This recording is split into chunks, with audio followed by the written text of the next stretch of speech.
Студио 10 на телевизија 24, наш гостин, универзитетскиот професор Драган Даниловски, веројатно нема можеби во овие моменти постручен, ако можам така да кажам, со кого би можеле да разговараме на тема вакцинација против COVID-19. Професор Даниловски, добро дојдовте во студио 10.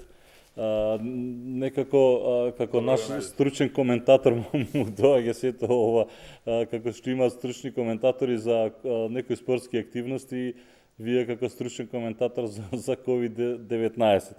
Како и да е, шегата на страна, ви благодарам што прифатите да бидете дел од студио 10. Она што ми остави еден неубав впечаток, да не кажам помалку мизерен, е кога например, седиме дома пред малите екрани, гледаме дека почнува масовна вакцинација во Соединетите Американски држави. Европската унија излегува на голема најавува, стигна вакцината, утре се разнесува по државите, плюс Исланд и Норвешка. Ова, професоре, некако исчезна солидарноста, или мене ми се чини. Мислам дека пандемија е во целиот свет или е пандемија на која што треба да се спасуваат само богатите, и некако во најавата, реков, ми наликува на потонувањето на Титаник, кога во чамците прво ги спасува богатите. Имам впечаток дека, значи, овде не сакам да мешам ниту партија, ниту држава, меѓутоа стварно е бесрамна несолидарност. Па, знаете како изгледа, бевме така улюлькани, тој збор да го употребам, во едно задоволство дека живееме во 21 век, во некоја современа, моćна, технолошки напредна цивилизација. Испадна дека на полето на етичноста, како да паднахме на испит. Мислам на нашата западна цивилизација. Гледате истокот како да испадна посупериорен во таа гледна точка, и ете така тие си посматраат одстрана, нели, како западњациве се прпелкаат во собствената немоќ. Шега на страна, мислам дека треба да почекаме да видиме што ќе испадне на крајот. Ако е точно дека производството на вакцини веќе е однапред откупено од одредени побогати земји, тогаш навистина се поставува прашање кога ние реално ќе дојдеме наред и дали можеби навистина целава ситуација не наликува како на Титаник, нели, кога побогатите си ги грабна чамците, апсолутно игнорирајќи ги оние обичниот плебс. Има и објективни работи кои што се случуваат. Она платформа COVAX, која што беше формирана од некаде во април месец од страна на иницијатива на Светска здравствена организација, на Европската комисија и Франција, да биде еден вид крстопат, еден вид фокус кај што на едно место ќе се координираат и собираат информации од една страна за оние кои што можат да финансираат, финансиери, од друга страна кои вакцини се во оптек, значи од производителите да добиваат информации, од трета страна требаше да се грижи за правично, праведно и рамномерно распределување, алокација, да речам така, на вакцините, како која ќе пристигне, како која ќе биде готова, односно одобрена од агенциите за лекови. Испадна дека собирањето пари не им одеше баш од рака и од предвидените 4 милиарди евра, 4 запирка нешто, тие мислам дека се кратки за 2 милиарди. За да може да се спроведе планираната стратегија. А таа планирана стратегија е да сиромашните земји и не само тие, туку сите, независно дали имаат или немаат пари да купат повеќе, да добијат сите во првата транша, да речам, во првата фаза до 20% од бројот на вакцини, до 20% од бројот на населението. Сега,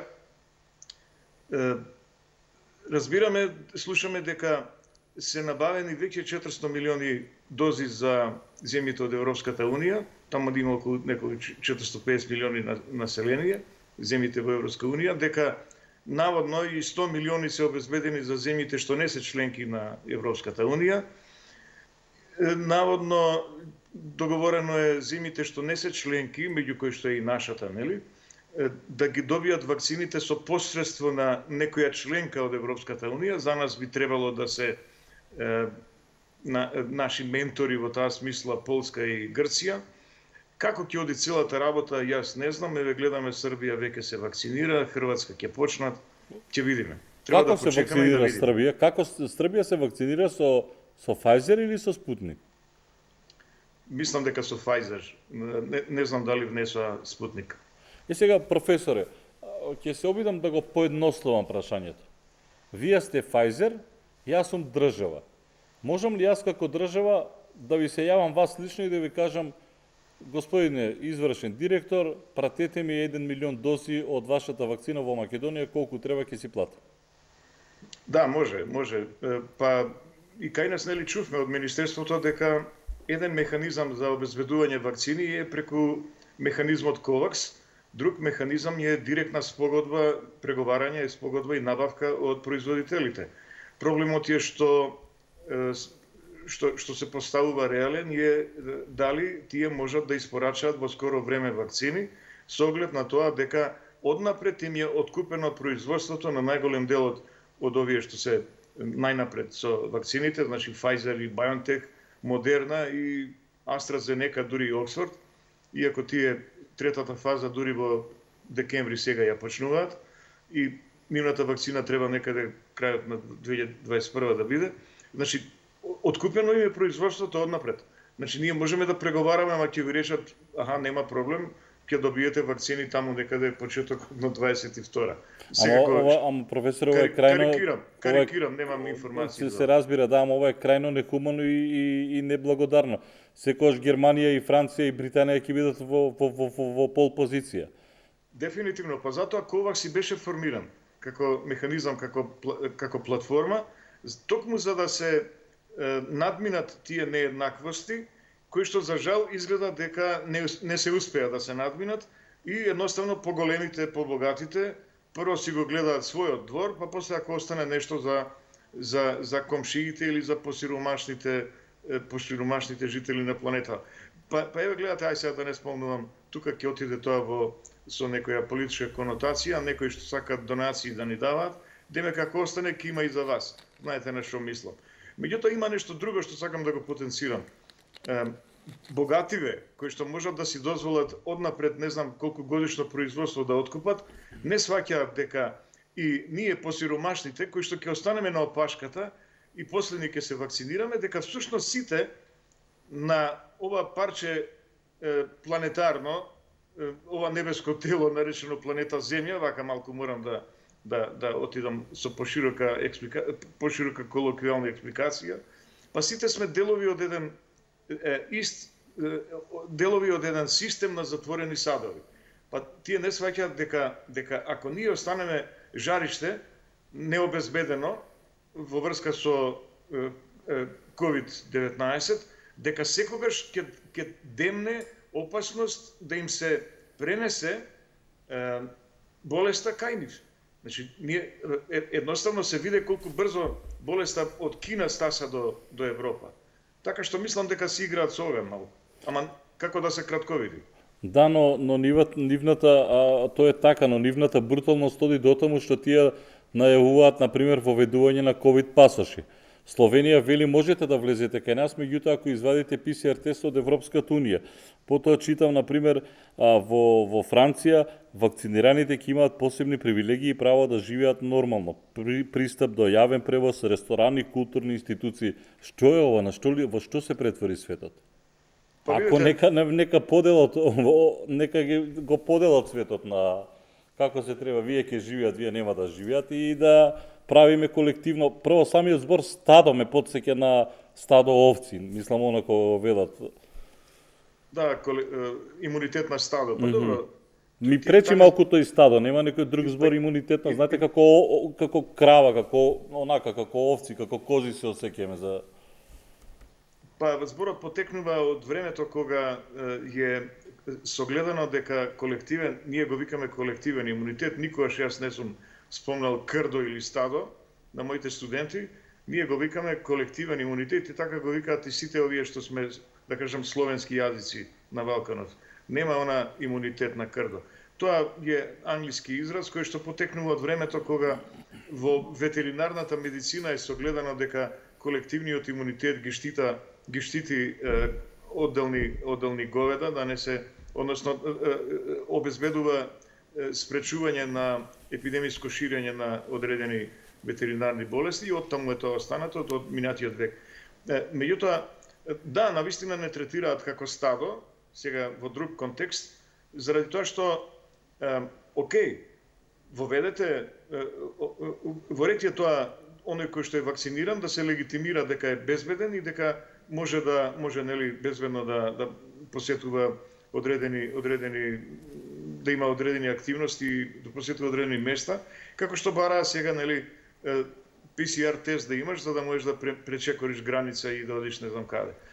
Или да се вратиш на работа. Наши фирми до ден денеска инсистираат некои своји вработени што биле во изолација или болни да им донесат негативен PCR тест за да можат да продолжат со работа, иако тоа според протоколите е непотребно. Ова со вакцините, со тие ковид пасоши, во таа смисла би го разбрал, за да може да се чувствува средината безбедна, дека нема да бидете извор на зараза, но само под услов, би било тоа фер, само под услов, ако веќе претходно вакцините на сите нас бидат подеднакво достапни, спроведена биде вакцинацијата и едноставно, кога тоа ќе се случи, оние кои што своеволно одбиваат таа мерка да ја применат, а достапна им е вакцината, тогаш тие окей, нека бидат, да кажам, изопштени, односно санкционирани со тоа што нема да бидат пуштени во одредени, нема да им бидат издадени ковид пасоши и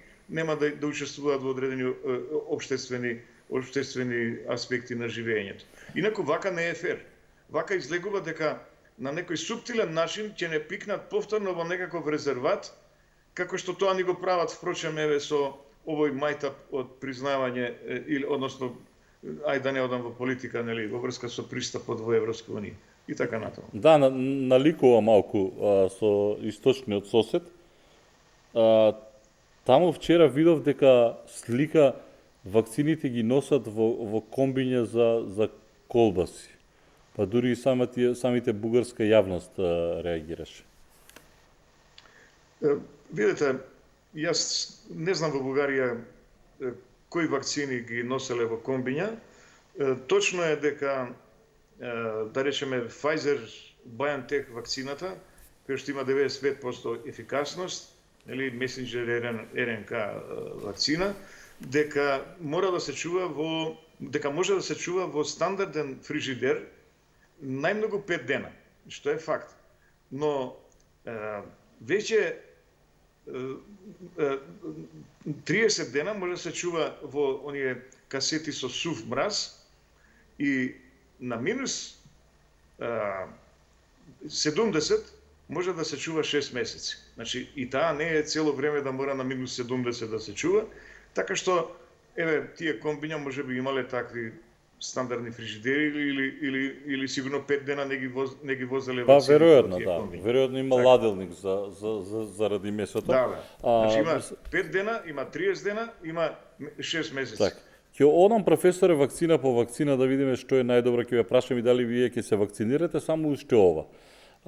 Очекувате ли сега, може ли да се очекува пораст на црниот пазар на вакцини? Јавна тајна е, професоре, дека, например, голем број одовде од Скопје, од Македонија, например, не ги вакцинираат своите деца онаа стандардна вакцина, нели, за која што се крева паника дека предизвикувала аутизам. Практично одат во Солун и тамо ги вакцинираат своите деца. Тоа не е регулирано. Меѓутоа е јавна тајна дека многу од луѓето одат во Солун. Очекувате ли дека истото може да се случи сега и со COVID-19, дека ќе почнат да се шиткаат практично вакцините? Очекувам не само да се шиткаат заради големата побарувачка, мислам дека веќе Европол предупредува дека има најави, некакви има одредени движења, да речам така, на социјалните мрежи, кај што се подготвува изгледа таа црна понуда, тој црн пазар, Мислам дека тоа нема само да биде шверц на вакцини од автентични вакцини, кои што се прашувам од кај би ги нашле, нели, освен ако не ги крадат. Значи ќе имаме и криминал, така што таму кај што се чуваат вакцините веројатно ќе треба големо обезбедување, но мислам дека и лажни вакцини ќе се нудат на пазарот, така што тоа е многу ризична работа. Дури и да се автентични вакцините, пак прашање е тие шверцери во какви услови ги чуваат, така што тоа е апсолутно рискантна работа и треба 4 очи да се отворат, но дека ќе има таква појава и е во најава, тоа е апсолутно сигурно. Ајде да одиме вакцина по вакцина. Ние последниот разговор кога го имавме, уште говоревме за високите големи бројки на позитивни случаи, за големиот број на смртност, кога веќе Европа говореше за тоа која вакцина е најдобра, особено Хрвативе знам дека имаат тешки дебати околу тоа од која вакцина да нарачат, ние некако каскаме постојано. Ако треба да бираме Pfizer, BioNTech, Moderna, не знам, Спутник, кинескава изумив како се вика AstraZeneca, која вакцина да ја земеме? Па тоа што ќе ни остана. Некаде прочитав ќе мораме да крпиме, знаете. Ќе мораме да крпиме, простете тој збор што го користам, но ќе мораме да се присобираме од лево и од десно на различни начини да се обидуваме различни механизми да користиме за набавка на вакцините. Нешто донација, нешто директна спогодба со произведувачите, нешто можеби и од Ковакс ке падне. Меѓутоа, веднаш да ви кажам дека веројатно, освен ако директно не се спогодат со произведувачот, Pfizer, BioNTech и Moderna немаат склучено договор со Ковакс.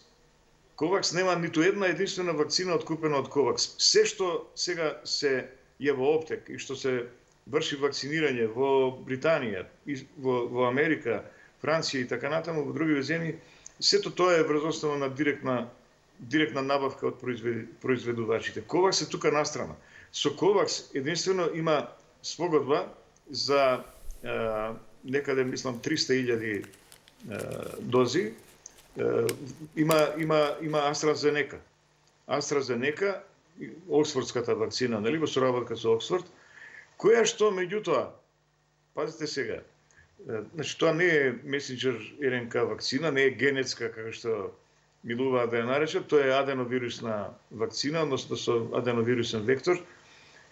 Има контроверзни податоци кои што тек треба и самиот произведувач вели да се испитаат.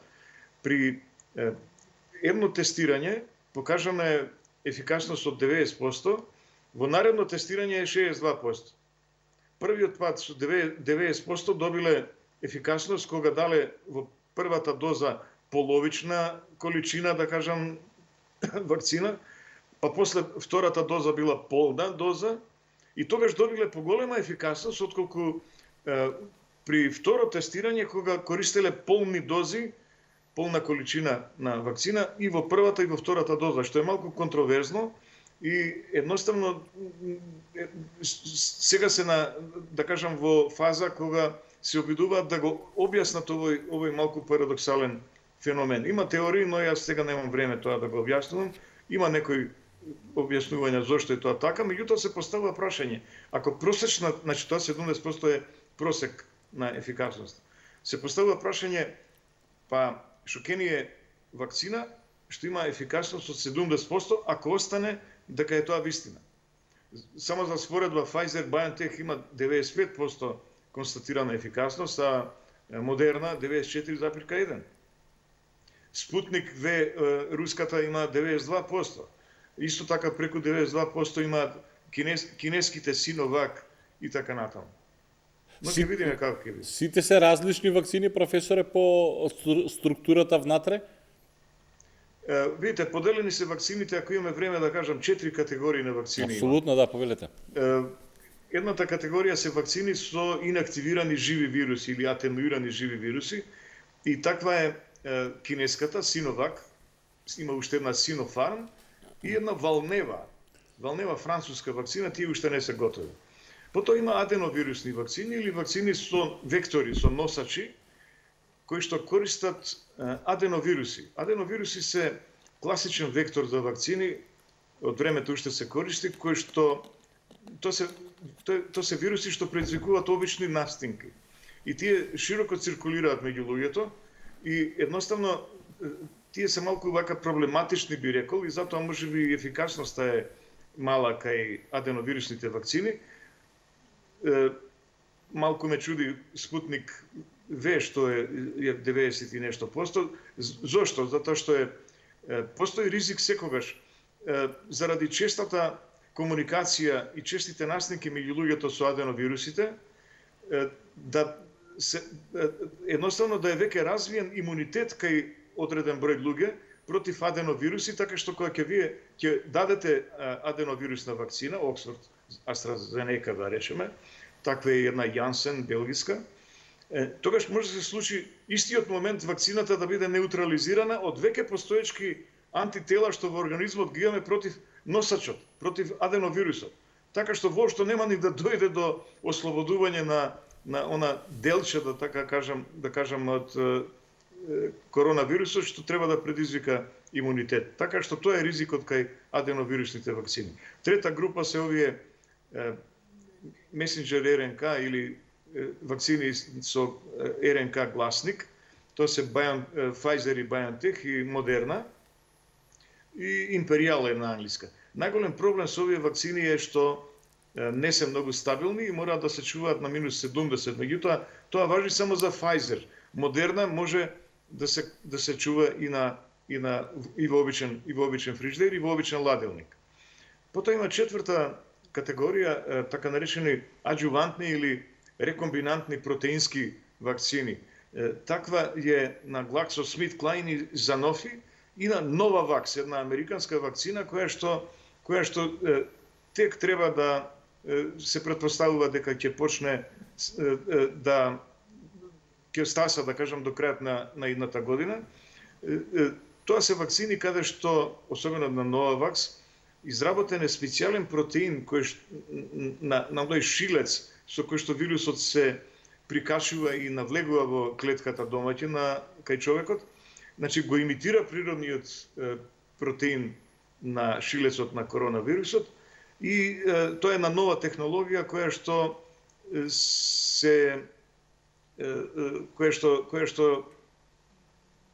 да кажам, користена за прв пат кај оваа вакцина, се претпоставува дека ќе биде ефикасна. Ќе видиме како ќе биде.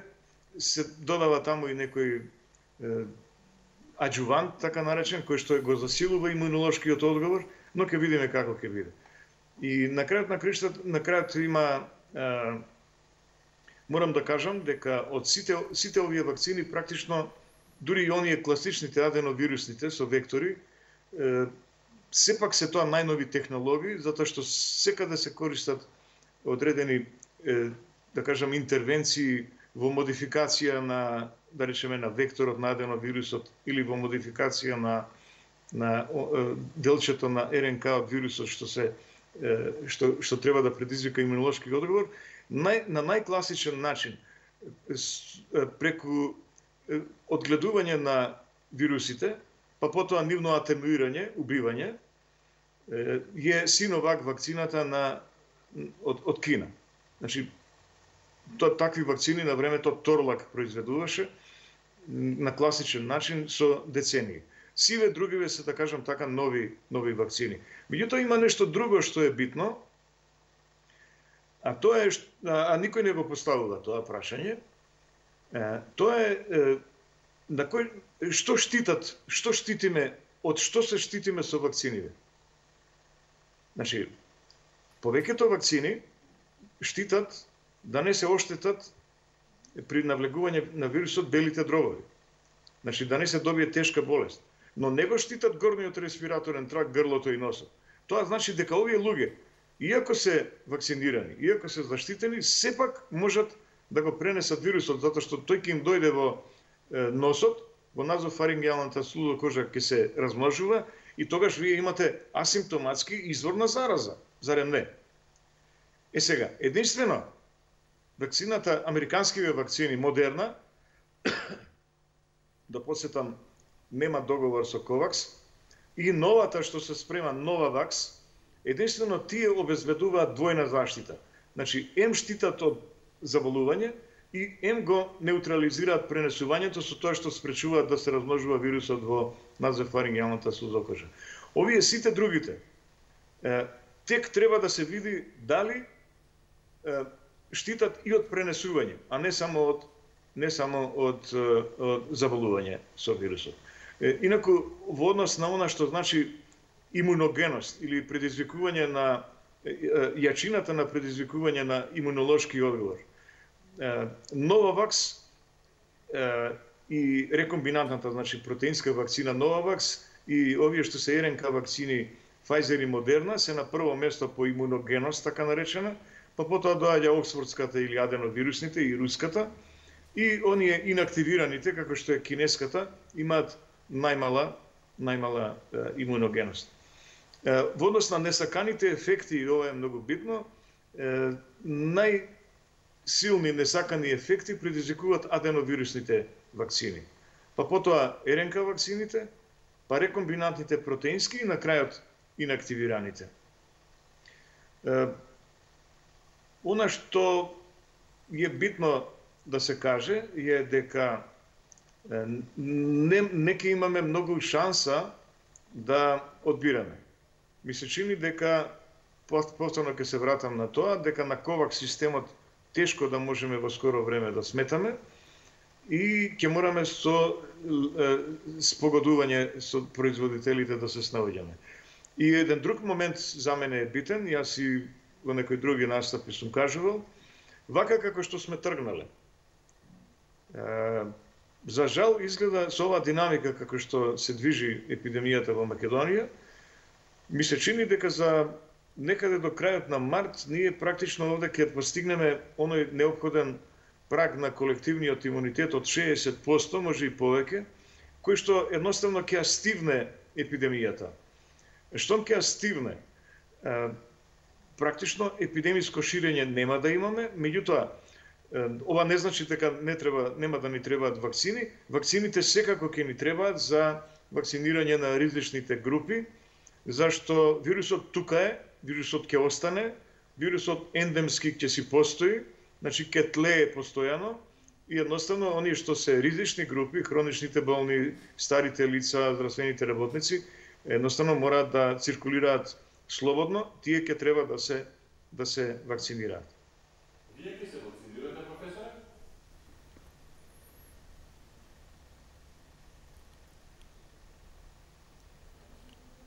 Дали ќе се вакцинирате вие, професоре? Да, секако. Знаете зошто?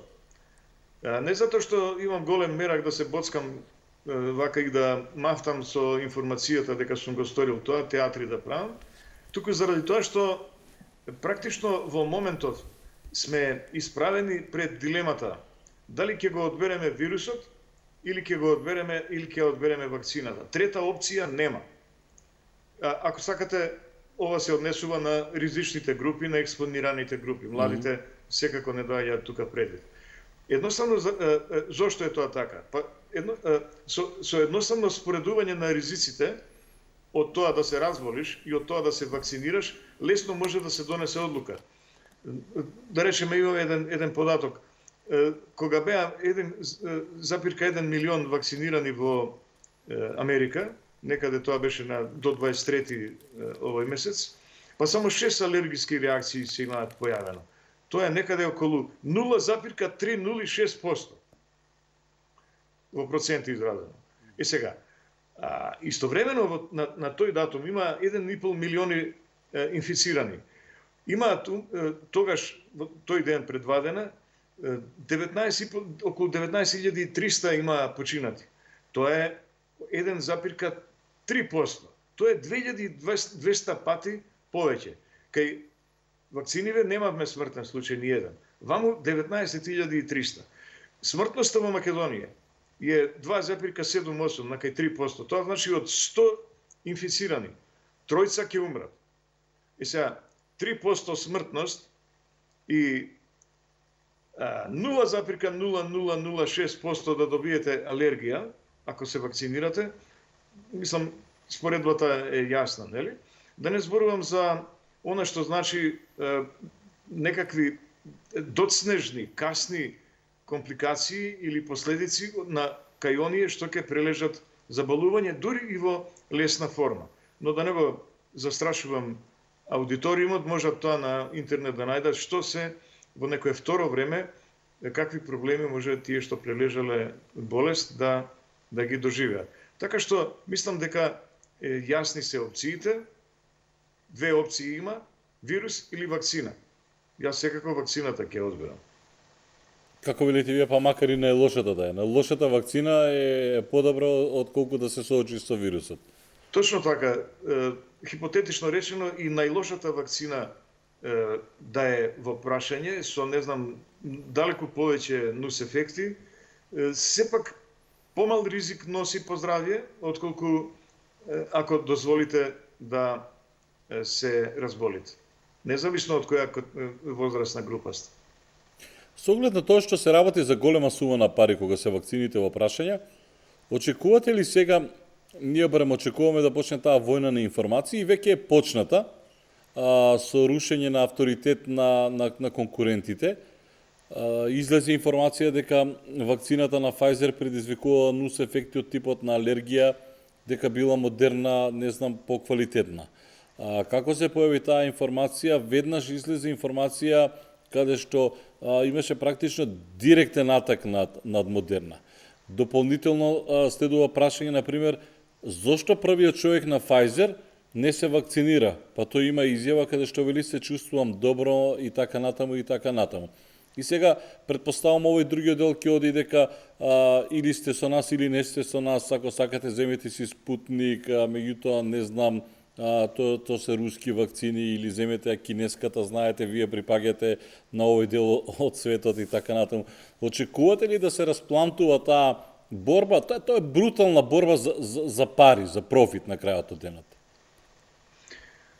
Па, секогаш кога се во игра големи пари, да не се лажеме, големи пари се во прашање, секогаш и се создава еден вид таа индустријска војна меѓу конкурентите, така што секакви ниски удари можат да се очекуваат.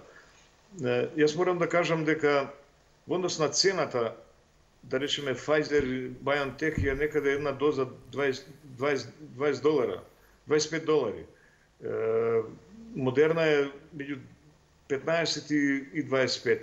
Единствено AstraZeneca и Оксфорд отворено изјавија дека не мислат во време на пандемија да прават бизнис, односно да прават профит.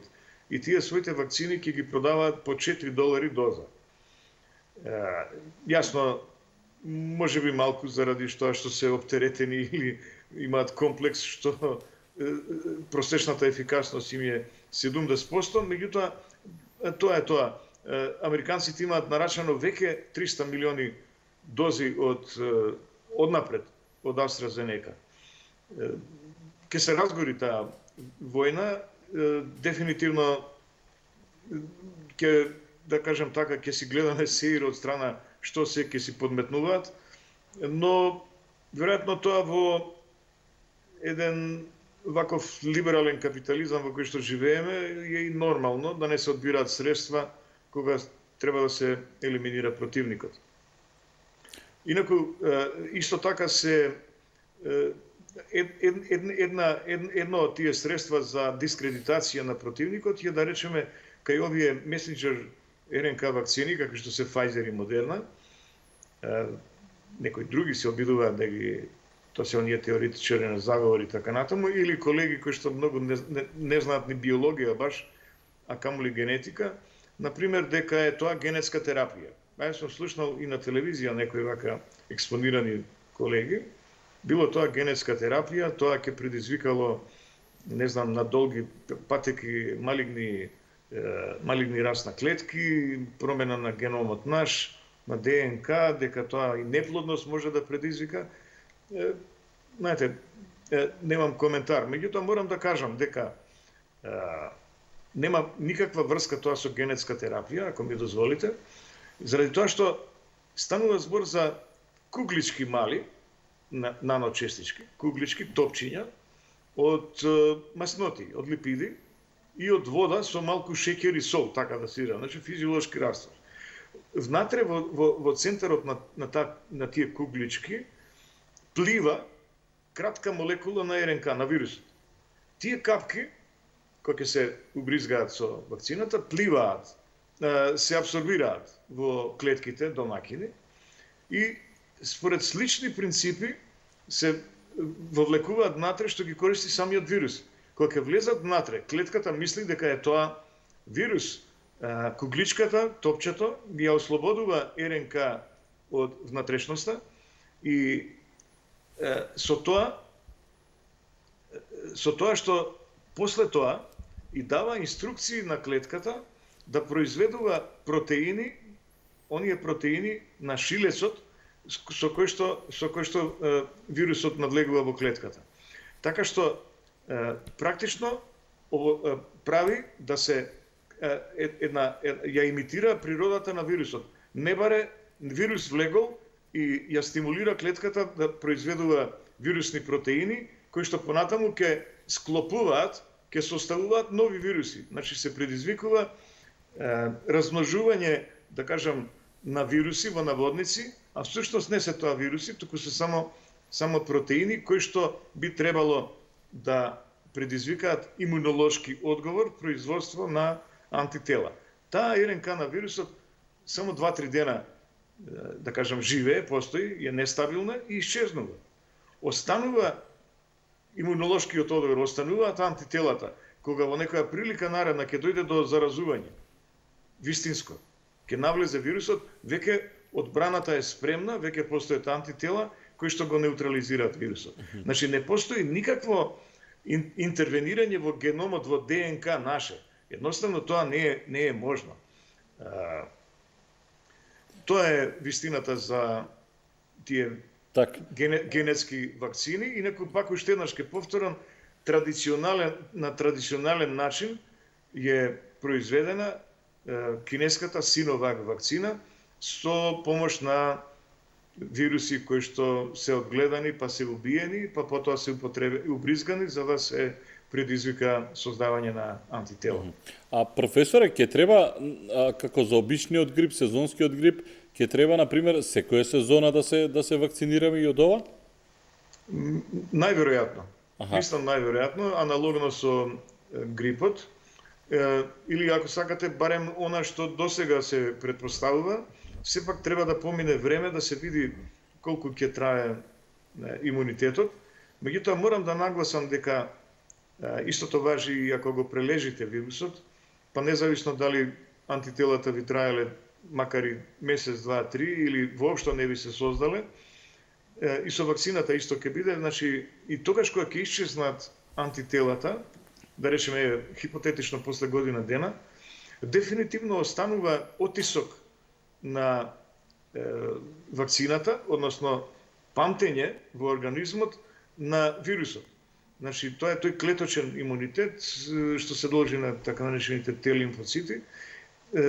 Имунитет кој што со години останува, може би и децении, така што никогаш, дури и кога ќе би престанало дејството на вакцината, ако би се реинфицирале, уште еднаш ако се реинфицирате, невозможно е да имате тешка клиничка слика. Освен кај поединци кои што имаат дефицит имунолошки заради генетски проблем.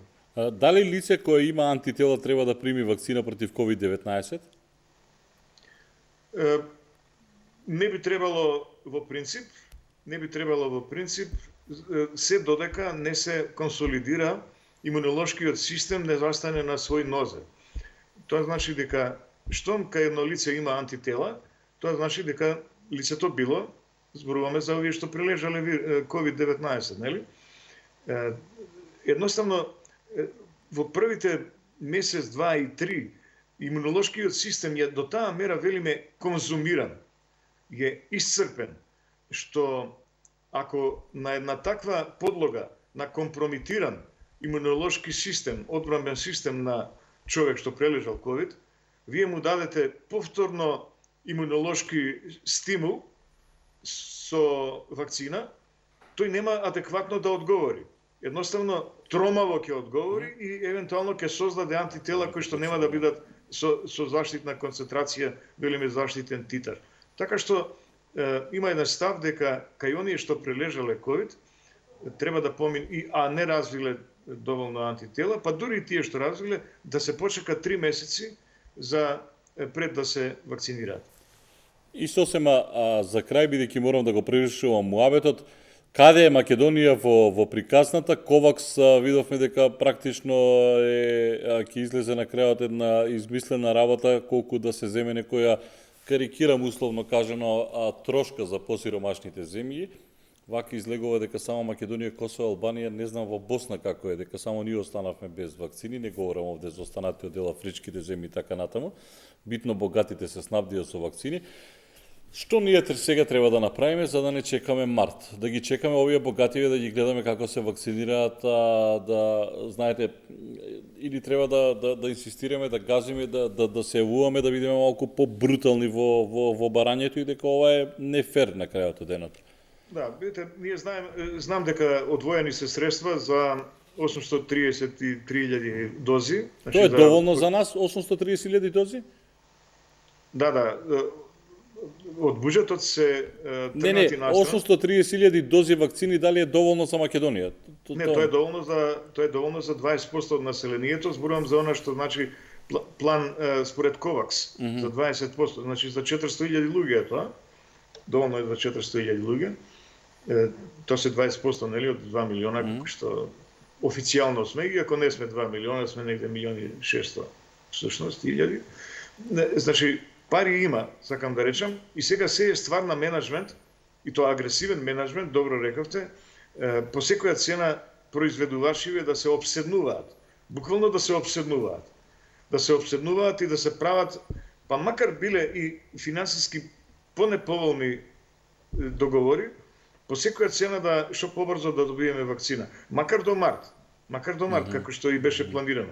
Јас очекувам дека до тогаш и нешто и ќе биде навистина, затоа што претпоставувам дека знаеш што зборува, не знам кој беше, професор Грозданова рече дека до првите 3 месеци ќе добиеме вакцина. Сега како председател на комитет за имунизација, сигурен сум дека поседува други информации што јас не ги знам, така што сега можам само да импровизирам, но ете штом официјално лице тоа го кажува, сигурно така ќе биде, независно од сиви овие потешкоти што ги лоциравме и кои што сигурно ќе станат проблем. Меѓутоа дефинитивно има една народна, ќе ми дозволите, детето ако не плаче нема да добие да цица.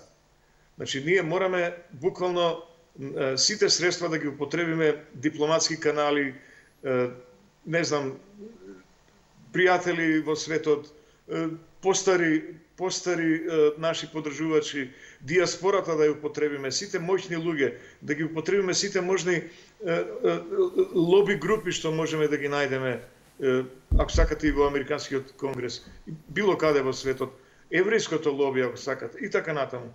Значи, со сите можни средства мораме да направиме се да го заштитиме нашиот народ.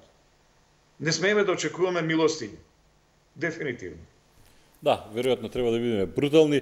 Професоре, пред да ви честитам новогодишни божикни празници, ајде малку да бидеме самокритични, ќе успееме ли да бидеме одговорни за време на овие празници, ако видовме дека изминативе денови во неколку семејни куќи и станови по 20-30 млади луѓе едно што се забавуваат меѓу себе, башка пронајдена и дрога.